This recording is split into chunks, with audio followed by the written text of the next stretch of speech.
biopsi ulang. Nah, itu tuh fungsinya tuh untuk atau yang pertama itu kurang akurat kah atau apa kayak gitu.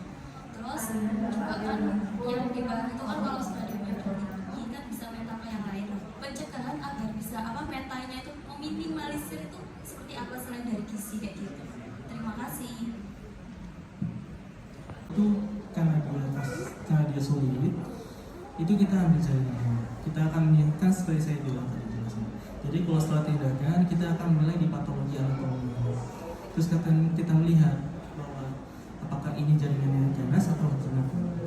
Ternyata kalau misalnya dapatnya jaringannya kurang akurat, kita akan mencoba untuk opsi untuk menggunakan biopsi ulang. Tapi kalau misalkan ternyata ibu nggak ada keluhan, mungkin kita bisa opsi ulang. Nah, itu biopsinya itu untuk biopsi yang sama atau beda jenis? Kan tadi ada beberapa jenis biopsi gitu. Itu beberapa jenis itu tergantung dari stadium kankernya atau bagaimana? Kayak gitu. Baik, jadi saya mau melanjutkan penjelasan ya. Jadi ketika kita menemukan gambaran suatu tumor atau benjolan, maka kita harus membiopsi. Biopsi ini dipilih prosedurnya adalah lokasi dari tumornya itu, ya. Kalau tumornya itu menempel di dada, maka kita akan biopsi jarum. Namun pada beberapa kondisi pasien, kadang-kadang sel tumor itu tidak seluruhnya padat, tapi ada jaringan-jaringan yang mati, sehingga waktu usaha biopsi pertama kali yang dapat adalah jaringan matinya, bukan sel tumornya. Nah, bila memang kita mendapatkan sel mati, ya jaringan mati, maka kita harus ulang. Ulangnya bisa menggunakan tindakan yang sama, namun mungkin berbeda lokasinya, ya, dengan panduan yang lebih baik lagi. Mungkin sebelumnya dengan panduan USG kita tingkatkan dengan tuntunan dengan CT scan ataupun yang lain sebagainya. Tapi kalau memang kita harus evaluasi lagi benjolannya ini, kalau memang dia lebih baik untuk tindakan yang lain, maka kita akan memilih tindakan yang lain, ya, seperti dengan bronkoskopi elektrokok. Namun pada pasien-pasien yang sudah tegak selnya, sudah di kemoterapi, ya, ada memang opsi untuk biopsi lagi.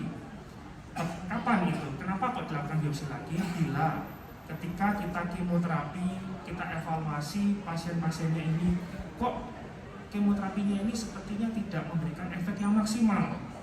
Berat badannya turun, harusnya kalau ketemu sel kankernya di kemoterapi, maka berat badannya naik, keluhannya berkurang, kemudian dievaluasi CT scan benjolannya mengecil. Namun kalau setelah beberapa kali di kemo kok tidak ada menunjukkan tanda-tanda perbaikan, maka bisa saja sel kanker yang awal itu berubah. Jadi ada beberapa kondisi memang sel kankernya ini mengalami mutasi berubah dari sel A menjadi sel B.